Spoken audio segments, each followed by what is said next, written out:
السلام عليكم. الحمد لله نحمده ونستعينه ونستغفره ونعوذ بالله من شرور انفسنا ومن سيئات اعمالنا من يهده الله فلا مضل له ومن يضلل فلا هادي له واشهد ان لا اله الا الله وحده لا شريك له واشهد ان محمدا عبده ورسوله اما بعد. கண்ணியத்திற்குரிய எல்லாம் வல்ல அல்லாஹு ஜல்ல ஷானஹு தஆலாவின் நல்லடியார்களே, அல்லாஹுடைய பேரருளால் அவனை வழிபடுவதற்காக ஒரு ஆலயத்தை நிறுவி அதில் ஜும்மா தொழுகைக்காக நாமெல்லாம் இங்கே அமர்ந்திருக்கிறோம். நபிகள் நாயகம் ஸல்லல்லாஹு அலைஹி வஸல்லம் அவர்கள் மதீனாவுக்கு சென்றவுடனே முதல் காரியமாக அவங்க செய்த வேலை பள்ளிவாசல் எழுப்பியது தான்.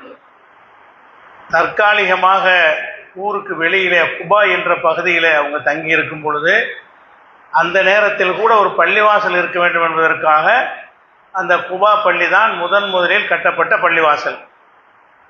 அதற்கு சில நாட்களுக்கு பிறகு மதீனாவுக்கு வந்து விடுகிறார்கள். அங்கே கட்டப்பட்ட பள்ளி தான் மஸ்ஜித் நபவி என்பது. இப்போ நபிகள் நாயகம் ஸல்லல்லாஹு அலைஹி வஸல்லம் அவர்கள் நிரந்தரமாக தங்குகிற அந்த இடத்திற்கு வருவதற்கு முன்னால் தற்காலிகமாக தங்குகிற ஒரு இடத்தில் கூட முஸ்லீம் சமுதாயம் என்றால் பள்ளிவாசல் இருக்க வேண்டும் என்பதை காட்டும் விதமாக பள்ளிவாசலை எழுப்பினார்கள்.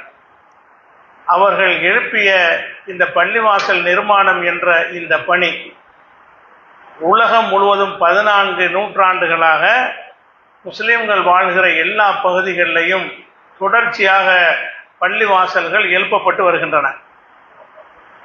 நபிகள் நாயகம் ஸல்லல்லாஹு அலைஹி வஸல்லம் அவர்கள் ஆர்வமூட்டிய ஒரு பள்ளிவாசலை எழுப்பினால் சொர்க்கத்திலே ஒரு மாளிகை கிடைக்கும் என்று ஆர்வமூட்டிய அந்த சிறப்பான பணியை முஸ்லிம் சமுதாயம் உலகத்தின் பல பகுதிகளிலேயும் செய்து வருகிறார்கள். ஆனால் வேதனையான விஷயம் என்னவென்று சொன்னால், பள்ளிவாசல்கள் எதற்காக எழுப்பப்பட வேண்டுமோ அந்த நோக்கத்தை மறந்துவிட்டார்கள்.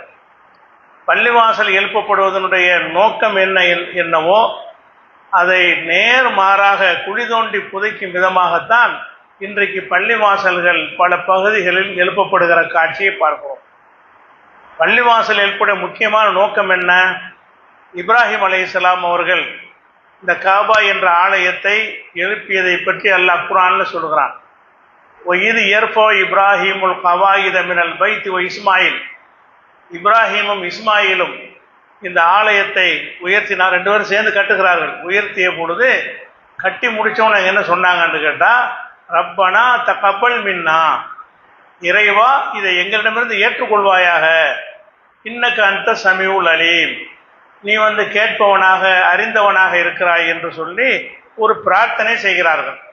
இந்த பிரார்த்தனைக்குள்ளே தான் பள்ளிவாசல் எதற்காக என்பதனுடைய விடை அமைந்திருக்கிறது. பள்ளிவாசல் எதுக்கு என்றால் அல்லாஹ்வுடைய திருப்தியை பெறணும். பள்ளிவாசலை கட்டி முடிச்சுட்டு அவங்க கேட்ட கேள்வி என்ன? ரப்பனா தகப்பல் மின்னா, இறைவா எங்களிடமிருந்து இந்த பணியை நீ ஒப்புக்கொள்ள வேண்டும், நீ ஏற்றுக்கொள்வாயாக என்று சொல்லித்தான் அந்த பள்ளிவாசலை கட்டினார்கள். அப்போ பள்ளிவாசலில் கட்டுவதற்கு ஆர்வப்படக்கூடிய முஸ்லிம் சமுதாயத்தவர்கள் இந்த பள்ளி கட்டும்போது அல்லாஹ்வுடைய திருப்தியை பெறணும் என்ற நோக்கத்தில் கட்டுகிறார்களா? இப்படி செஞ்சால் அல்லாஹ் திருப்தி படுவானா என்று பார்க்கிறார்களா? அவருடைய சொந்த திருமணங்கள் மற்ற விஷயங்களை மார்க்கத்துக்கு விரோதமாக நடத்தினால் அதுக்கு கேள்வி இருக்கிறது. ஆனால் அல்லாஹ்வுடைய பள்ளிவாசல்லையே அந்த வேலையை செஞ்சால், அல்லாஹ்வுடைய பள்ளிவாசலை கட்டும் போது அல்லாஹ்வுக்கு மாற்றமான காரியங்களோடு அதை துவங்கினால் அது அல்லாஹ்விடத்தில் பள்ளிவாசலை கட்டியதாக ஆகுமான்னு ஆகாது. ஆனால் அதிகமான பள்ளிகள் எப்படி கட்டப்படுகிறது என்று சொன்னால், பள்ளிவாசலுக்கு அடிக்கல் நாட்டப்படும் பொழுது பிற மதத்தவர்களை வைத்து அந்த நிலத்திற்கு பூஜை செய்து விட்டு பள்ளிவாசல் கட்டுகிறார்கள். பள்ளிவாசல் கட்டப்படுவதை ஷிர்க ஒழிப்பதற்கு, பல தெய்வ நம்பிக்கையை ஒழிப்பதற்கு, ஒரே ஒரு இறைவனை மாத்திரம் வணங்குவதற்குத்தான் பள்ளிவாசல்கள். பல ஊர்களிலே நம்ம பார்க்கிறோம், பள்ளிவாசல் என்பது நிலத்திற்கு பூஜை செய்யப்படுகிறது. அந்த நிலத்துக்கு பூஜை செய்து சில வழிபாடுகள்லாம் செய்த பிறகு அந்த பணியாளர்கள் இருக்கிறாங்க இல்லையா, அவங்க அந்த பூஜையெல்லாம் செய்வதற்கு அனுமதித்த பிறகுதான் கட்டுமான பணியை துவங்குகிறது. அல்லாவை வணங்குவதற்கு முன்னாடி ஷிர்க் முதல் ஆரம்பிச்சு விடுகிறோம். பள்ளிவாசல் கட்டுவதற்கு முன்னாடி என்ன நடக்குது? ஷிர்க்கில் தான் பள்ளிவாசல் ஆரம்பிக்கிறது. பள்ளிவாசல் கட்டியதற்குன்னா ஷிர்க்கை ஒழிப்பதற்கு. அப்போ ஷிர்க்கை ஒழிப்பதற்காக கட்டப்பட்ட பள்ளிவாசல்களில் இன்றைக்கு இந்த மாதிரி பல பள்ளிகள் துவக்கப்படுகிற காட்சியை பார்க்குறோம். இப்போ பள்ளி கட்டணும் விளங்கி இருக்கிறார்கள். அல்லாஹ் ஒப்புக்கொள்வானான்னு இப்ராஹிம் நபி விளங்கின மாதிரி விளங்கலை. இப்ராஹிம் நபி விளங்கினா இதைவா நீ ஏற்றுக்கொள்வாயாகன்னு சொன்னாங்கல்ல, அந்த ஏற்றுக்கொள்ளத்தக்கதாக அந்த பள்ளி அமைக்கிறார்களா என்றால் நிச்சயமாக இல்லை. சில பள்ளி வாசல்கள் கட்டுகிறார்கள். கட்டி திறந்த பிறகு திறக்கிற நேரத்தில் பள்ளிவாசல் திறப்பு விழாவை முன்னிட்டு இந்த பாடகருடைய இன்னிசை நிகழ்ச்சி இரவு நடைபெறும். எங்கள் பள்ளிவாசலுக்கு முன்னாடி ஒரு பந்தலை போட்டு பள்ளிவாசல் திறப்பு விழாவை ஒட்டி என்ன நடைபெறுகிறது? இந்த இஸ்லாமிய இன்னிசை கச்சேரி நடைபெறும் என்று செய்யக்கூடிய பல பள்ளிவாசல் இருக்கின்றன. அப்போ இன்னிசையை ஒழிப்பதற்கு வந்தது இஸ்லாம். இஸ்லாம் இசைக்கருவிகளை உடைத்து எறிவதற்கு வந்திருக்கிறேன் என்று நபிகள் நாயகம் ஸல்லல்லாஹு அலைஹி வஸல்லம் அவர்கள் சொன்னார்கள். மசாமீரு ஷைத்தான், ஷைத்தானுடைய வலை அதை இஸ்லாம் இசைக்கருவிகள் என்று எச்சரித்தார்கள். இந்த இசைக்கருவிகளை வைத்து ஆடல் பாடல் நடத்துவதை பள்ளிவாசல் திறப்பு விழாவில் நடக்கிறார்கள் என்றால் இதுக்கு என்ன காரணம்? மக்களை கூட்ட வேண்டும். எங்கள் ஊருக்கு நிறைய மக்கள் வந்தார்கள் காட்ட வேண்டும். நிறைய மக்கள் வரணுமாக இருந்தால் நிறைய பொழுதுபோக்கு விஷயங்களை வைக்க வேண்டும் என்பது நோக்கமாக இருக்கிறது தவிர இதை நம்ம கட்டணுமே, இதை அல்லாஹ் ஏற்றுக்கிடுவானா? இந்த மாதிரி இருந்தால் அல்லாஹ் இதை ஒப்புக்கொள்வானா? இதை பள்ளிவாசல் என்று ஏற்றுக்கொள்வானா என்று சிந்திப்பவர்களாக இல்லை நம்ம பார்க்கிறோம். பள்ளிவாசல் நடத்தும் பொழுது இந்த மாதிரியான மார்க்க முரணான நிகழ்ச்சிகள்லாம் நடக்கிறது. அந்த பள்ளிவாசல் இன்னும் சொல்ல போனால் பல பள்ளிவாசல்கள் நடப்பதை ஒட்டி காலையில் பள்ளிவாசல் திறப்பு, அது முதல் நாள் இரவு பள்ளிவாசலில் மூழுது ஓதுறாங்க. பள்ளிவாசல் திறப்பை ஒட்டி என்ன செய்கிறது? மௌலுது ஷரீஃபு ஓதப்படும். மௌலுது ஷரீஃபுன்னா என்னது ஓதப்படும்? அது எவனோ ஒரு மனிதன் எழுதுன ஒரு பாட்டு. மௌலுதுங்கிறது அல்லாஹ் சொன்னதே இல்லை, நபிகள் நாயகம் ஸல்லல்லாஹு அலைஹி வஸல்லம் சொன்னதும் இல்லை, சஹாபாக்கள் சொன்னதும் இல்லை. இவங்க நாலு இமாம் சொல்றாங்களே, அந்த நாலு இமாம்கள் சொன்னதும் இல்லை. இந்த மௌலுது என்பது ஒரு 300 வருடத்திற்கு முன்னாடி வாழ்ந்த அரபி தெரிஞ்ச சில கவிஞர்கள் எழுதி வைத்த பாட்டு. மௌலுது என்பது பாட்டு, 300 ஆண்டுகளுக்கு முன்னாடி எழுதப்பட்ட பாட்டு. இந்த பாட்டை படித்தால் புண்ணியம் கிடைக்கும். ஒரு மனிதன் இயற்றிய கவிதையை படித்தால் புண்ணியம் கிடைக்கும் நினைக்கிறாங்களே, அதுவே இஸ்லாமிய நம்பிக்கையை தகர்க்கக்கூடியது. அல்லாஹ்வுடைய வேதத்துக்கு மட்டும்தான் சக்தி இருக்கிறது.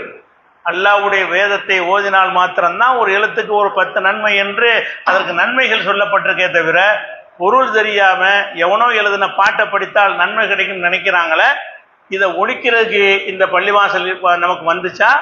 இதை போதிக்கிறதுக்கு வந்துச்சா? மஸ்ஜித் நபவியில வைத்து இதை ஒழிப்பதற்கு தான் நபி ஸல்லல்லாஹு அலைஹி வஸல்லம் அவர்கள் அவ்வளோ பிரச்சாரம் மேற்கொண்டார்கள். அங்கே வச்சு என்ன செய்கிறாங்கன்னா, அந்த மௌலுது ஷரீஃபு மஜ்லிஸ் நடைபெறும் என்று சொல்லிவிட்டு அந்த பாட்டை படிக்கிறார்கள்.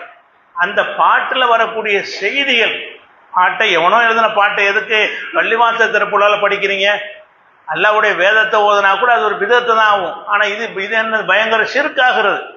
அப்போ ஷிர்கான ஒரு காரியம் என்ன? மௌலுதுக்குள்ளே இருக்கக்கூடிய விஷயங்கள்லாம் நச்சு கருத்துக்கள், இஸ்லாத்தினுடைய நம்பிக்கையை தகர்க்கக்கூடிய, இஸ்லாத்தை அறியாத மடையர்கள் எழுதிய பாட்டது.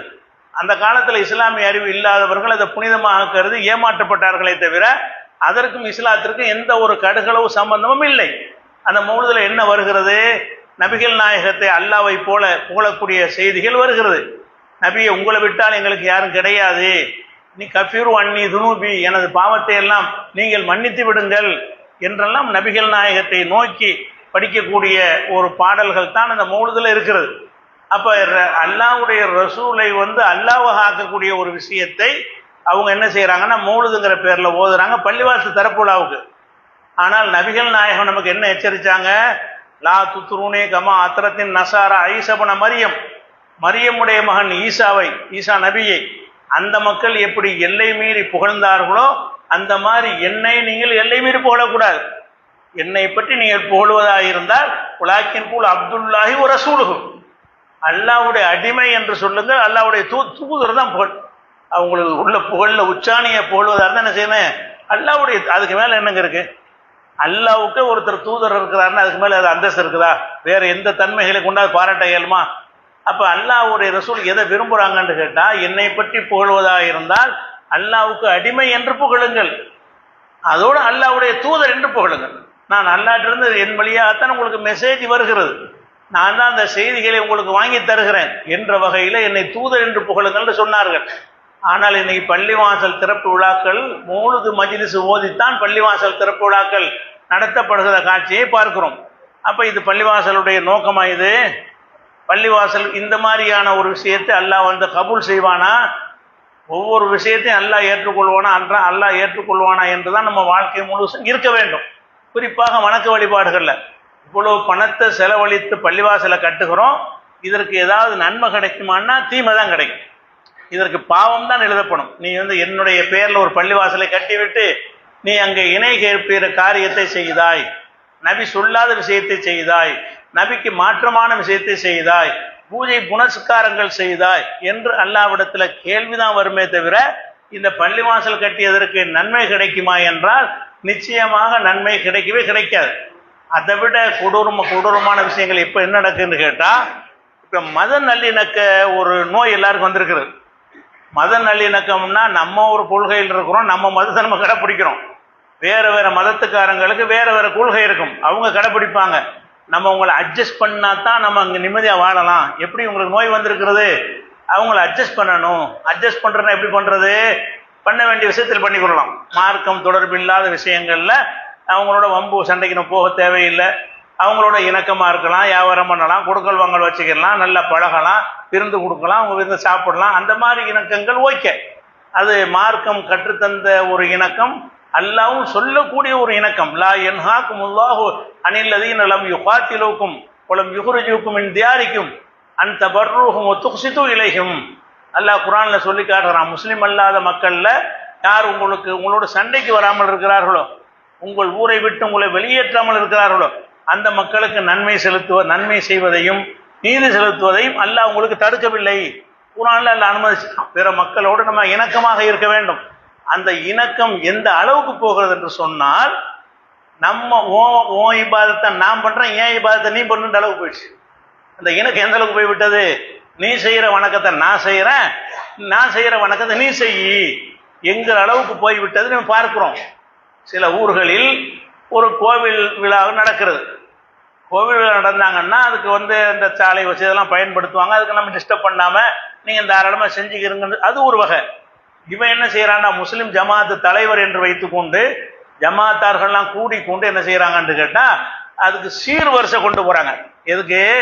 கோயில் திறப்பு விழா அன்னைக்கு சீர்வரிசை என்று கொண்டு போய் அதுக்கு நாங்கள் நல்லிணக்கத்துக்காக வேண்டி நாங்கள் பூ பழம் எல்லாம் கொண்டு வந்து அவங்களும் போய் அந்த எல்லாம் தீபாரதெல்லாம் காட்டுறாங்க. அந்த கோயிலுக்கு போகிறாங்க. யார் போகிறா? பெரிய பெரிய தலப்பா ஜிப்பாலாம் கட்டிக்கிட்டு அஜர்த்துமார்கள் தவிர, அஜர்த்துமாரும் இன்னும் ஆரம்பிக்கலை, காலப்போக்கில் அதுவும் வந்துவிடும். முத்தவள்ளிகள் பெரியார்கள்லாம் போய் என்ன செய்கிறாங்கன்னு கேட்டால், அங்கே வந்து அவங்க ஆசி வழங்குறாங்க, அவங்க பிரசாதம் வழங்குறாங்க, பூஜை வழங்குறாங்க. இதை ஏற்றுக்கொண்டு வந்துடுறாங்களா? அடுத்த மாதத்துக்கு இவன் பள்ளிவாசல் கட்டுவான், அவன் சீர் கொண்டு வர்றான். அடுத்த மாதத்துக்கு என்ன செய்கிறான்னு கேட்டால், பள்ளிவாசலுக்கு அவர்கள் நாங்கள் நல்லிணக்கத்துக்கு சீர் கொண்டு வர்றோம்னு சொல்லி பள்ளிவாசலுக்குள்ளே வந்து அவங்க வழிபாட்டு முறைகளை எல்லாம் அவங்க நமக்கு எதிர்ப்பாக செய்கிறது இல்லை. ஆனால் நம்ம இஸ்லாத்தை அவங்களுக்கு விளங்காது, இஸ்லாமிய நம்பிக்கை அவங்களுக்கு புரியாது. அவங்க எதை நன்மை செய்கிறோம்னு நினைத்து கொண்டு அதில் வந்து செய்கிறார்கள். நமக்கு அது பெரும் பாவமாக இருக்கிறது.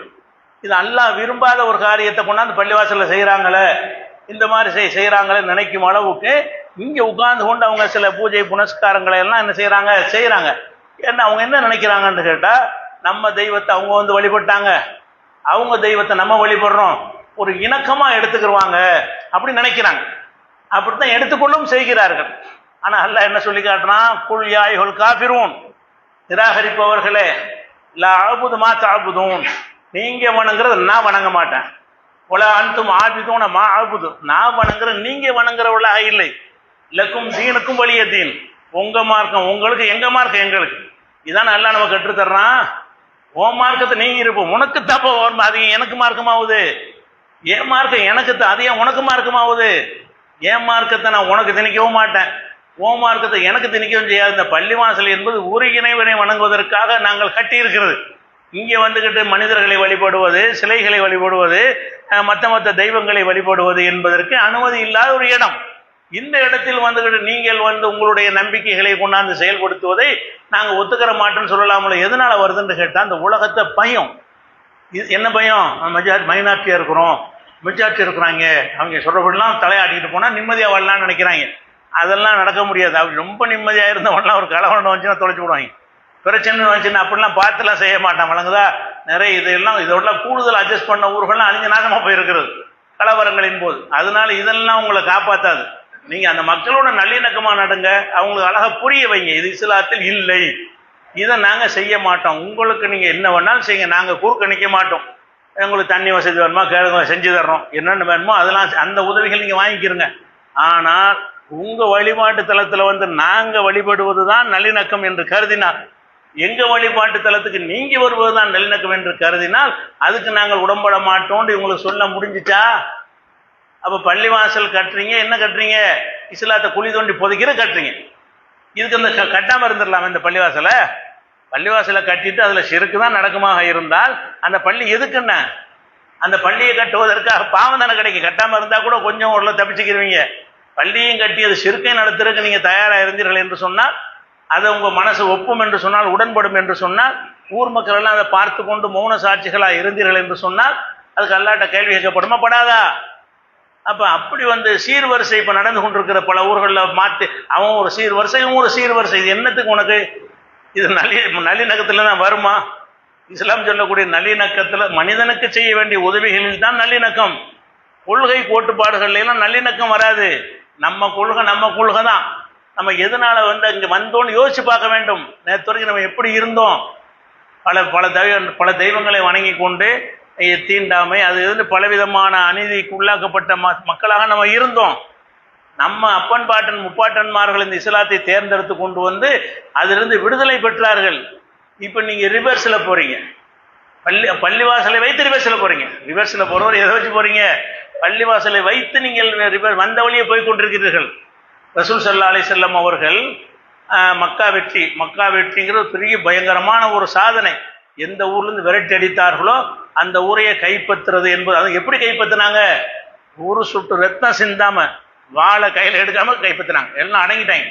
ஊருக்கு நுழைஞ்சாங்க, யாரும் சண்டைக்கு வரல. அப்போ சண்டைக்கு வராத யாரையும் தாக்காதீர்கள் என்று சொல்லிவிட்டு மக்காவை வெற்றி கொள்கிறார்கள். வெற்றி கொண்டு விட்டு பிறகு ஹுனைன்கிற பகுதிக்கு அங்கிருந்து அடுத்த ஒரு போருக்கு அவர்கள் நம்மை தாக்க வருகிறார்கள் என்று கேள்விப்பட்டு அங்கே போய் கொண்டிருக்கிறார்கள். அந்த ஹுனைனுக்கு போகிற வழியில் ஒரு மரத்தை பார்க்குறாங்க. அந்த மரத்தில் வந்து ராத்து அன்பாத் என்று அந்த மரத்துக்கு பேர் வச்சிருக்கிறாங்க. அதில் என்ன செய்வாங்கன்னா, முஸ்லீம் அல்லாத மக்கள் தங்கள் காரியங்கள் நிறைவேறுவதற்காக அந்த மரத்துக்கு நேர்ச்சி பண்ணுவாங்க. அதில் கொண்டே தொட்டி கட்டி போடுறது, அதில் கொண்டு வாழை தொங்க விடுறது, இதில் செஞ்சோம்னா நமக்கு காரியம் நிறைவேறும் அப்படின்ற நம்பிக்கை அந்த மக்களுக்கு இருக்கு. அங்கே பார்த்தா கூட்டமாக அந்த மரத்தை நோக்கி வர்றாரு. இதை சஹாபாக்கள் பார்க்குறாங்க, ரசூல்லாவும் பார்க்குறாங்க. இந்த பயணத்தில் அதை பார்க்குறாங்க. அப்போ சில சஹாபாக்கள் என்ன செய்கிறாங்க, ரசூல்லாட்ட கேட்குறாங்க, அல்லாஹ்வுடைய தூதரை, அவங்களுக்கு இந்த மரம் இருக்குன்னு நமக்கு ஒன்று மரம் உண்டாக்கிட்டாங்களே. எப்படி கேட்குறாங்க? அவங்களுக்கெல்லாம் இந்த தாத்தொன்பாத்து மரம் இருக்கிறத எங்களுக்கு அது மாதிரி செஞ்சு தாங்கன்னு ரசூல்லாட்ட வந்து கேட்குறாங்க. அப்போ ரசூல்லா என்ன செஞ்சாங்க? என்ன கேட்குறாங்க? ஒரு இறைவன் தான் ஏற்றுக்கொண்டு வந்து விட்டு நிறைய இறைவன் வேணும்னு கேட்குறாங்க. வந்ததுன்னா ஒரு இறைவன் போதும்னு சொல்லி தானே வந்தீங்க. அந்த 360 சிலை வேண்டாம்னு தொடச்சி எறிஞ்சிட்டு இங்கே வந்திருக்கிறீங்க. வந்த பிறகு மரம் ஒன்று ஆடு பண்ண சொல்கிறீங்க, மரத்தை ஆடு பண்ண சொல்கிறீங்க, அப்புறம் மட்டையை ஆடு பண்ண சொல்லுவீங்க, அப்புறம் கல்லை ஆடு பண்ண சொல்லுவீங்க. இப்படி தான் 360 வரும். அப்போ ரசூல்லா என்ன செய்கிறாங்க? இது சொன்ன உடனே நீங்கள் வந்து உங்களுக்கு மூசா நபி சமுதாயம் செஞ்சிச்ச அதை அப்படியே டிட்டோவை நீங்கள் வந்து ஃபாலோ பண்ணுறீங்க. மூசா நபி உம்மத்து இதைத்தான் செய்தார்கள். என்ன செய்தார்கள்? அவர்களை அல்லாஹ் வந்து ஃபிரௌனை அழித்து கடலை பிளந்து காப்பாற்றினான். கடலை பிளந்து என்ன மூசா நபியை அவங்க சமுதாயத்தையும் காப்பாற்றினான். காப்பாற்றி அந்த அருளை பெற்று வெளியே வர்றாங்க. வந்தால் அங்கே உள்ள ஒரு சமுதாய மக்கள் பல தெய்வத்தை வணங்கிக்கிட்டு இருக்கிறாங்க. அதை பார்த்துட்டு அந்த மக்கள் மூசா நபிட்ட கேட்குறாங்க, மூசாவே, அவங்களுக்கு மட்டும் ரொம்ப கடவுள், நமக்கு ரொம்ப கடவுள் தான் என்னன்னு கேட்குறாங்க. எப்படி? ஒரு இறைவன் யார் என்று அதில் நிரூபித்து காட்டியிருக்கிறான். கடலை பிளந்து அற்புதத்தை செஞ்சவங்களை காப்பாற்றியிருக்கிறான். அல்லாஹ் ஒருத்தன் தான்ங்கிற நம்பிக்கை ஆழமாக பதியும் நிகழ்ச்சி எல்லாம் நிகழ்த்தி காட்டியிருக்கிறான். நிகழ்த்தி காட்டினவன்னு அவங்களுக்கு என்ன வந்திருக்கணும்? இன்னும் அதிக நம்பிக்கை வந்திருக்கணும்ல. வரல. என்ன செய்கிறாங்க? நமக்கு மட்டும் ஒன்று, அவங்களுக்கு ரொம்ப ரொம்ப வேணுமா? என்ன கடவுள் ரொம்ப இருக்கலாமா? சில விஷயங்கள் ரொம்ப இருக்கலாம். அப்பா ஒருத்தனுக்கு 2 அப்பா இருக்கலாமா? 3 அப்பா இருக்கலாமா? ஒருத்தனுக்கு என்ன 2 வீடு இருக்கலாம், 3 வீடு இருக்கலாம். எது நிறைய இருக்கணும்? நிறைய இருக்கணும். இறைவன் ஒருத்தன் தான் இருக்க முடியும். அகில உலகத்தை படைத்த இறைவன் என்பது ஒருத்தன் தான் இருக்க முடியும். என்ன செய்யணும்? இயல்லனா இலாகன் கமாலகும் ஆலிகான்னு கேட்டாங்க.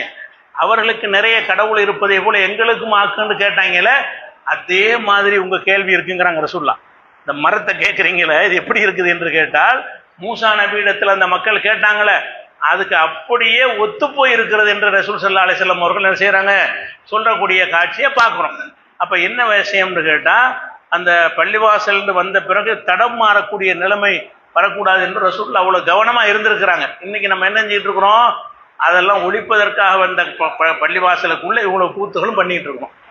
அதை விட இன்னொரு கொடுமை, உங்க ஊர் பக்கத்துல ஒரு பள்ளிவாசல், அந்த பள்ளிவாசல்ல திறக்குறாங்களா என்னன்னு தெரியல, திறக்குறாங்களா இடையில் நடத்துற நிகழ்ச்சியான்னு தெரியல, பள்ளிக்குள்ள வந்துகிட்டு மூலம் இதெல்லாம் கட்டி கொண்டு, ஊர் பக்கத்தில் உள்ள ஊர் தான், அங்கே கட்டிக்கொண்டு உள்ளக்கு வர்றாங்க, 3 அடிச்சுட்டு வர்றாங்க, தாரத்தப்பட்டு அடிச்சுட்டு உள்ளக்கு வர்றாங்க. யார்? பிற மதத்தினுடைய சாமியார்கள், பிற மதத்து சாமியார்கள் அப்படியே இடுப்புல துண்டை கட்டிட்டு வரவே இருக்கிறார்கள். யாரெல்லாம்? முத்தவள்ளிகள், பெரியார்கள்லாம் பள்ளிக்குள்ள வந்துக்கிட்டு, அல்லாஹ் வணங்குற பள்ளிக்குள்ள இருந்துக்கிட்டு மூலம் தாளமெல்லாம் அடிக்கப்படுகிறது. என்னன்னு கேட்டால், நம்மளை மதிக்க வர்றாங்கன்னு நினச்சிக்கிட்டாங்க. உன்னுடைய வழிபாட்டை நாசமாக்க வந்திருக்கான விலங்கலையா இதை ஒழிக்கத்தான மாக்கான சலாத்தும் இந்தல் பைத்தி இல்லா முகாம தஸ்தியா. மக்கத்து காபியர்கள் இவ்வளவு ஒரு இறைவனை வணங்குவதற்காக கட்டப்பட்ட பள்ளிவாசல் என்ன பண்ணாங்க? சீட்டி அடிப்பதும் கை தட்டுவதும் வணக்கமாக மாறிவிட்டது. நல்லா சொல்லி காட்டினான். அந்த பள்ளிவாசல் எது கட்டினாரு? இப்ராஹிம் நபி அல்லாஹ் வணங்குறதுக்கு. இவங்க என்ன ஆக்கிவிட்டாங்கன்னு கேட்டா, இல்லா முகாம தஸ்தியா, அதாவது சீட்டி அடிப்பதும் கை தட்டுவதும் தான் வணக்கமாக ஆக்கிவிட்டார்கள். நல்லா கண்டிக்கிறான அந்த நிலைமைக்கு பள்ளிவாசல் வந்து விட்டது. இதுக்கு எதுக்கு பள்ளிவாசல்? இந்த பள்ளிவாசல் மூலம் தான் அடிப்பீர்களே, ஆனால் அந்த பள்ளிவாசல் எதுக்கு? பள்ளிவாசலில் தாளம் போடுவீங்கன்னா அந்த பள்ளிவாசல் எதுக்கு? பள்ளிவாசலை இணை கேட்பீர்கள் அந்த பள்ளிவாசல் எதுக்கு? பள்ளிவாசல் முதல்ல கட்டுறீங்க, எதுக்குன்னு உங்களுக்கு தெரிய மாட்டேங்குது. அப்ப அல்லாஹ் என்ன செய்யறான்னு கேட்டா, ல மஸ்ஜிதுன் உஸ்ஸிஸ அலா தக்வா, இறை எச்சத்தோடு கட்டப்பட்ட பள்ளிவாசல் தான் அஹக்குவன் தக்கும ஃபீஹி, நீங்கள் நின்று வணங்க தகுதியான பள்ளிவாசல். பள்ளிவாசல்னா அல்லாஹ் மட்டும் வணங்குற கட்டுறானான்னு பார்க்க வேண்டும். இதை மூழுதுவரை கட்டுறானா அல்ல பிற மதத்து பூஜைகளை உள்ள ஒன்றா திணிப்பதை கட்டுறான்னு பார்க்கணும். அது தகுதியான பள்ளி கிடையாதுங்கிறான்ல. ல மஸ்ஜிதுன் உஸ்ஸிஸ அலா தக்வா மின் அவ்வளி யோமின், துவக்கம் முதல தக்வா அடிப்படையில் கட்டப்பட்ட பள்ளிவாசல் தான் அஹக்குவன் தக்கும ஃபீஹி, நீங்கள் நின்று வணங்க தகுதியான பள்ளிவாசல் என்று அல்லாஹ் ரப்புல் ஆலமீன் திருமறையில சொல்லி காட்டுகிறான். அப்ப நம்முடைய இபாதத்து எப்ப ஏற்றுக்கொள்ளப்படும் கேட்டா, அந்த பள்ளிவாசல் தக்குவா அடிப்படையில் இருக்க வேண்டும், அல்லாஹ் ஒப்புக்கொள்வானாங்கிற வகையில் இருக்க வேண்டும். அப்படி இருக்கவில்லை என்பதை பார்க்கணும். அடுத்ததாக இன்னொரு விஷயம் என்னன்னு கேட்டா, இந்த பள்ளிவாசல் எதற்கு கட்டப்படுகிறது என்று பார்த்தீங்கன்னா, கண்டிப்பாக இஹ்லாஸுக்காகவோ தக்குவாவுக்காகவோ அல்லாஹ்வுடைய திருப்தியை பெறுவதற்காக கட்டப்படுவது அதிகமான பள்ளிவாசல் கிடையாது. எது கட்டுறாங்கன்னு கேட்டா, பெருமை. பள்ளிவாசல் கட்டப்படுவதில் என்ன செய்யறாங்க? ரசூலுல்லாஹ் சொன்னாங்க, இன்னமின் அஸ்ராத்தி சாத்தி ஐயத்த பாஹன் நாசுஃபில் மசாஜித். கியாமத் நாளுடைய அடையாளத்தில் ஒரு அடையாளம் என்ன தெரியுமா? பள்ளிவாசலை வச்சுக்கிட்டு பெருமை அடிப்பது. பள்ளிவாசலை கொண்டு பெருமை அடிப்பதும் கியாமத் நாள் நடக்கும், அது ஒரு அடையாளமா மாறும். நாங்கள் வந்து விட்டது, இப்போ கியாமத் நாள் நெருங்கி விட்டது. இப்போ பள்ளிவாசல் என்ன செய்யறது? அந்த முத்துப்பேட்டைக்காரன் 5 கோடியில் கட்டிட்டானா, நான் 10 கோடியில் கட்டுறேன், இதுக்கு தான் பள்ளிவாசல். பள்ளிவாசல் எதுக்கு? நல்லா இருக்கிறபடி இடிச்சுலாம் கட்டுவாங்க. நல்லா இருக்கிற ஒரு பள்ளியா இருக்கும், அடுத்த ஊருக்காரன் பெரிய பள்ளிவாசலை கட்டிடுவான், அவனுக்கு நாங்கள் என்ன மட்டமா இடுற பள்ளிவாசலை அப்படின்னு சொல்லி என்ன செய்யறாங்க? பள்ளிவாசல் கட்டுகிறார்கள். அந்த ஊருக்கு 25 பேர் கூட தொலை வரமாட்டான். அதுக்கு ஏக்கர் கணக்கில் இடத்த வாங்கி போட்டு என்ன செய்யறாங்க? பள்ளிவாசலை கட்டக்கூடிய தேவைக்கு கட்டணுமா இல்லையா? தேவைக்கு கட்டணும். தேவைக்கு மேலே ஆடம்பரமாக இப்போ இந்த ஊரில் பெருசாக இருக்குது அப்படின்னு காட்டுவதற்காக வேண்டி ஒருத்தன் உங்க மாவட்டத்தில் ஒருத்தன் என்ன செய்யறான்? அம்மாவுக்காக வேண்டி தாஜ்மஹால் கட்டணும், அதில் ஒரு பள்ளிவாசல் கட்டி வச்சுட்டு இருக்கிறான். எப்படிலாம் போய் பள்ளிவாசல்னா எப்படி ஆகிட்டு இருக்குன்னு பாருங்க. அப்போ அல்லாவை வணங்குவதற்குங்கிற நோக்கமெல்லாம் போய் பள்ளிவாசல் ஒரு சுற்றுலாத்தலமாக ஆக்குவது, எங்கள் ஊரில் பள்ளிவாசல் எல்லாரும் பார்த்து பெருமை அடிக்கணும், அதுக்கு உள்ளதாக மாற்றுவது என்றெல்லாம் இணைஞ்சிருச்சு, மாறிவிட்ட காட்சியை பார்க்குறோம். இந்த மாதிரியான இதுக்கு இடமே கொடுக்கக்கூடாது. பள்ளிவாசல் என்றால் நமக்கு என்ன இருக்குன்னு தூய்மையாக இருக்கு, அல்லாஹ் ஒருத்தனை வணங்குவது தான் இது. இதில் ஷிர்க்குக்கு இடம் கிடையாது. இதை கட்டுவதில் இருந்து இந்த நிமிஷம் வரைக்கும் இனியும் என்ன செய்யாது? அல்லாஹ்வுக்கு இணை கற்பிக்கிற காரியங்களுக்கு இங்கே இடமில்லை. அன்னல் மசாஜித லில்லாஹ், எல்லா பள்ளிவாசலும் அல்லாஹ்வுக்கு சொந்தமானவை. பலா ததுவும் அல்லாஹி அஹதா, அல்லாஹ்வோடு யாரையும் அழைக்காதீர்கள். பள்ளிவாசல் வந்துட்டால் அல்லாஹ் தான், இதுக்கு சொந்தக்காரன் அல்லாஹ். அல்லாஹ் தவிர யாரையும் வணங்குறதுக்கு, அவங்கள பிரார்த்திக்கிறதுக்கு, அவங்கள பூஜிக்கிறதுக்கு அல்ல பள்ளிவாசல் என்று குர்ஆன் இவ்வளவு தெளிவாக சொல்லி இருக்கும் பொழுது எப்படி இந்த முஸ்லீம் சொல்லிக் கொள்ளக்கூடியவர்களை இப்படியெல்லாம் பள்ளி கட்ட முடிகிறது? இங்கே உள்ளவர்கள் இஸ்லாமிய அடிப்படையை தான் நாசமாக்குற வகையில் கட்டுகிறார்கள். அரபு நாடுகளோடு எடுத்து பார்த்தீங்கன்னா அவங்க அற்ற ஒரு பள்ளிவாசலுக்கு ஒரு 100 ஊர்களுக்கு பள்ளிவாசல் கட்டி கொடுக்கலாம். பள்ளிவாசல் இல்லாத சின்ன சின்ன ஏழை கிராமங்களில் 100 ஊர்களில் 100 சின்ன பள்ளிவாசல் கட்டி கொடுக்கலாம். அவ்வளோ பெரிய பணத்தில் என்ன செய்கிறான்னு கேட்டால் பணத்தெல்லாம் கொட்டி குவிச்சிருக்கிறான் என்பதற்காக வேண்டி ஆடம்பரமான முறையில் அது கின்னஸ் பள்ளிவாசல்லாம் கின்னஸ் வரப்போகுது. இப்போ கின்னஸ் சாதனை இடம்பெறப் போகிறது பள்ளிவாசல் அப்படிங்கிற அளவுக்கு இருக்கிற ஒரு நிலைமையெல்லாம் பார்க்குறோம். அதனால இந்த மாதிரியான ஒரு நிலையிலிருந்து விடுபட்டு நம்ம நோக்கம் என்னவா இருக்கணும்? பள்ளிவாசல் எல்லாரும் கட்டுறாங்க, இந்த மாதிரியான விஷயங்களை நீங்கள் அங்கீகரிக்க கூடாது. மக்களுக்கு சொல்கிறோம், பள்ளிவாசல் திறந்தா அதுக்கு போனால் 7 ஹஜ்ஜு நன்மை 10 ஹஜ்ஜு நன்மைன்னு கதை விட்டுருக்குறாங்க. அப்படிலாம் மார்க்கத்தில் சொல்லப்படவே கிடையாது. புது பள்ளிவாசலுக்கு போனால் ஹஜ்ஜு நன்மையும் கிடையாது, ஒன்றும் கிடையாது. அங்கே தொழுதா தொழுகைக்குள்ள நன்மை கிடைக்கும், அவ்வளோதானே தவிர பள்ளிவாசல் திறப்புக்குள்ளாக போவதற்கெல்லாம் தனி நன்மையெல்லாம் கிடையாது. ரசூலுல்லாஹ் காலத்தில் போனதும் கிடையாது. ஆனால் என்ன செய்கிறீங்க நீங்கள்? இவ்வளோ அனாச்சாரங்களை நிகழ்த்தி கொண்டு பள்ளிவாசலுக்கு விளம்பரம் பண்ணுறாங்க, வண்டி வச்சுட்டு கூட்டம் கூட்டமாக போடுறீங்க. ராத்திரிக்கு பெண்களுக்கு திறந்து விட்டுறாங்க. பெண்கள்லாம் போய் அதை தொட்டு முத்தமிடுவது அறியுது. அது மாதிரி அதை மெம்பர் படி தான் எல்லாம் நினச்சிக்கிட்டாங்க. உள்ளது மெம்பர் படி தொட்டு முத்தமிடுவது, அங்கே உள்ள ஒரு பொருளை இப்படியெல்லாம் உள்ளதை ஒழிக்கிறதுக்குள்ள ஒரு மார்க். அது பில்டிங் கட்டணம் அவ்வளோதான் பள்ளிவாசலுங்கிறது. பள்ளிவாசலில் சவத்தை தொட்டு முத்தம் போடுறது, தூணை தொட்டு முத்தம் போடுறது, இப்படி தான் வரும். சிலை வணக்கமும் வரும். காபத்துல்லாவையே அப்படி ஆக்கக்கூடாதுன்னு மார்க்கம் சொல்கிறது. ஹஜருல் அஸ்வதை முத்தமிடுவதை தவிர வேறு எதுக்கு நமக்கு அனுமதி கிடையாது. அப்படி இருக்கக்கூடிய நேரத்தில் இந்த மாதிரியான பள்ளிவாசல்கள் தக்குவா அடிப்படையில் இருக்கிறதா, இறை திருப்திக்கு பண்ணுகிறார்கள் உங்களுக்கே தெரியும். பெருமைக்கு தான் பண்ணுறான்னு உங்களுக்கு தெரியுதா? தெரிஞ்சால் இது பள்ளி அல்லாஹ் ஏற்றுக்கிறாத பள்ளி, இதுக்கே நம்ம போகணும்னு நீங்கள் நினைக்கணும். அது ஒரு நன்மையை நாடு என்ன செய்ய பயணப்பட்டு போகக்கூடியவர்கள் அதையெல்லாம் தவிர்த்து கொள்ள வேண்டும் என்பதை ஒரு அறிவுரையாக கூறி நிறைவு செய்கிறேன். அஸ்ஸலாமு அலைக்கும்.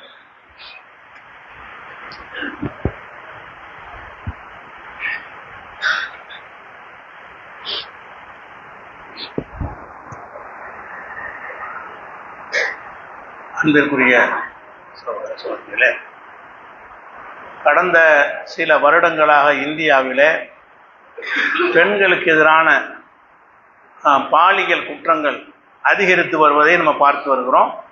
தமிழகத்திலேயும் கூட முன்பு இருந்ததை விட அதிக அளவில், மற்ற மாநிலங்களை விட கம்மியாக இருந்தாலும் முன்பு இருந்ததை ஒப்பிட்டு பார்க்கும் பொழுது இங்கே பெண்களுக்கு எதிரான குற்றங்கள் இந்த கற்பழிப்புகள், கூட்டு பாலியல், 13 சிறுமியை சீரழிக்கிறது, இந்த மாதிரியான விஷயங்கள் எல்லாம் ரொம்ப அதிகரித்து வரக்கூடிய ஒரு நிலையில் நேற்றைய தினம் சட்டமன்றத்தில் சில சட்டங்களை கொண்டு வந்திருக்கிறாங்க. என்ன சட்டம் கொண்டு வந்திருக்காங்கன்னு கேட்டால், அதாவது பெண்களை பாலியல் பலாத்காரஞ்ச மரண தண்டனை, பெண்களை பின்தொடர்ந்து சென்றால் 5 வருஷம் தண்டனை, கூட்டு பாலியல் செஞ்சால் இத்தனை வருஷம் தண்டனைன்னு பெரிய பயங்கரமான தண்டனை பட்டியலை போட்டு இந்த நேரத்தில் உள்ள மக்கள் உணர்வு ஆஃப் பண்ணுவதற்காக என்ன செய்கிறாங்க, ஒரு சட்டத்தை கொண்டு வர்றாங்க, மரண தண்டனை கொண்டு வர்றாங்க. இந்த மரண தண்டனை எல்லாம் இது வரைக்கும் இல்லாததா? இது இருக்கிற இந்த சட்டங்கள்லாம் மரண தண்டனைங்கிறது ஏராளமான குற்றங்களுக்கு இருக்கிறது. அப்படி இருந்தும் கூட அந்த மரண தண்டனைக்கு பயந்து அந்த குற்றம் நடக்காமல் இருக்குதா?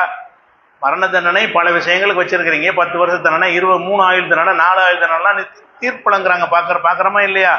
அவ்வளவு தண்டனை வழங்க முடியும் இப்போ இருக்கிற சட்டத்தின்படியே. அப்படி இருந்தும் கூட இந்த குற்றங்கள் ஏன் தடுக்க முடியலை என்று கேட்டால், அந்த அடிப்படையை விளங்காமல் என்ன செய்கிறாங்க, புது புது சட்டங்களை ஏற்றி கொண்டு போய்கிட்டு இருக்கிறார்கள். அடிப்படை என்னன்னு கேட்டால், கற்பழிப்பா, பெண்களுக்கு எதிரான கொடுமையா, அதிகம் அதிகம் அதிகம் 3 மாதத்துக்குள்ளே தீர்ப்பளிக்கப்படும் சொல்லிப்பார். ஒருத்தன் செய்ய மாட்டான். எதனால செய்கிறான்? நீ கற்பழிச்ச கேஸ் போடுவ, 25 வருஷத்தில் அவளும் செத்து போயிடுவான், இவனும் செத்து போயிடுவான், சாட்சியும் செத்து போயிடுவான், நீதிபதி மாறி போயிடுவான். அப்போ கடைசியில் குற்றவாளி இல்லைன்னு வெளியே வந்துடுவான். எந்த தைரியத்தில் நடக்கிறது? நீங்கள் இழுத்தடிக்கிற நீதிமன்றத்தில் வழக்குகளை வருஷக்கணக்கில் இழுத்தடிக்கிற காரணத்தினால்தான் அதுக்கு நியாயம் கிடைப்பதில்லை. இவங்க இந்த சட்டம் ஏற்றுவதற்கு பதிலாக பெண்களுக்கு எதிரான குற்றங்கள் குறைஞ்சபட்சம் எல்லாத்துக்குமே சீக்கிரம் தான் தீர்ப்பளிக்க வேண்டும். சைனாவிலாம் அதுக்கு ஒரு காலக்கெடு வச்சிருக்கிறான், ஒவ்வொருத்தையும் ஒரு நாளைக்குள்ள தீர்ப்பளிக்கணும்னு. அப்போ அது மாதிரி ஒரு 3 மாதத்துக்குள்ளே தீர்ப்பளிக்க வேண்டும். அப்பீல் போகிறதா இருந்தால் 1 மாதத்துக்குள்ளே முடிச்சிடணும். மொத்தம் 4 மாதத்துக்குள்ள என்று சொன்னால் சாட்சியாக இருப்பான், இவங்க உசுரோடு இருப்பான். இவங்க என்ன செய்கிறாங்க, இந்த வழக்கை நடத்திக்கிட்டு போகும்போது இந்த வழக்கு போடும்போது இங்கே உள்ள அதிகாரி ஒருத்தனா இருப்பானா 10 வருஷம் ஆயிரும், 7 இன்ஸ்பெக்டர் மாறிடுவான். அவனுக்கு வழக்கில் தூரம் தெரியாது, தலைப்பும் தெரியாது, நின்று வருவான். வழங்குதா, வக்கீல் மாறிடுவான், நீதிபதி மாறிடுவான். கடைசியில் அந்த சாட்சியாக இருந்தவனு மறந்துடுவான். அந்த நேரத்தில் கோபம் இருக்கும். பிறகு நாளனும் என்னத்துக்கு போட்டு அவனை மாட்டி விடணும், இல்லைங்க யான்று மாற்றி பேசிடுவான். அந்த 3 மாதத்துக்குள்ளேயே வழங்கினா மட்டும்தான் என்ன செய்ய முடியும், சரியான தீர்ப்பு வழங்க முடியும். அப்போ இப்படியெல்லாம் இந்த நாடகம் போடக்கூடிய சட்டங்கள் கொண்டு வருவதற்கு பதிலாக குறைந்த காலத்தில் தீர்ப்பளிக்கப்படும் மட்டும் சொல்லு. சட்டமான தண்டனை கொண்டு வர வேணாம், இருக்க தண்டனை போதும். இருக்கிற தண்டனையில் மரண தண்டனை கொடுக்கலாம். அப்போ எல்லா விதமான தண்டனைக்கு வழி இருக்கும் பொழுது நீங்கள் குறைந்த கால 3 மாதத்தில் இதை நாங்கள் சிறப்பு நீதிமன்றம் அமைத்து உடனே தீர்ப்பளிச்சிருவோம் அப்படின்னு மாத்திரம் கொண்டு வந்தால்தான் இது ஒழியுமே தவிர, அப்படி இல்லாத வரைக்கும் இவங்க கொலைக்கு மரண தண்டனை தானே செய்யுது. கொலை ஒழிஞ்சிச்சா, மரண தண்டனைக்கு பயந்து கொலை செய்யாமல் இருக்கிறான். அவனுக்கு தெரியும் கொலை செய்ய ஏட்டில் தான் இருக்க மரண தண்டனை, எனக்கு எப்படி தருவாங்க, நான் தான் மிரட்டிடுவானே, அதை சாட்சியெல்லாம் செத்து போயிடுவானே, சாட்சியெல்லாம் அப்படின்னு நினைத்து கொண்டு தானே போய்கிட்டு இருக்கான். 25 வருஷம் எல்லாம் மாறி போயிருமே. அப்போ நாளை இருப்பது தான் இது அடிப்படை. எல்லாத்துக்கும் குற்றத்துக்கு காரணம் என்னன்னு கேட்டால், குற்றங்களுக்கு தண்டனை வழங்குவதற்கு 20 வருஷம் 30 வருஷம் என்று இழுக்கிறது தான் எல்லா குற்றங்களும் அதிகரிக்க காரணம். சட்டங்கள் நாக்கு வலிக்கத்தான் உதவுகிறது, செயல்படுத்த வேண்டும். அப்போ குறைந்த காலகட்டத்தை நிர்ணயிக்க வேண்டும் செய்ய வேண்டிய ஒரு தீர்வு என்பதை அரசுக்கு ஒரு ஆலோசனையாக சொல்லி வைக்கிறோம். அஸ்ஸலாமு அலைக்கும்.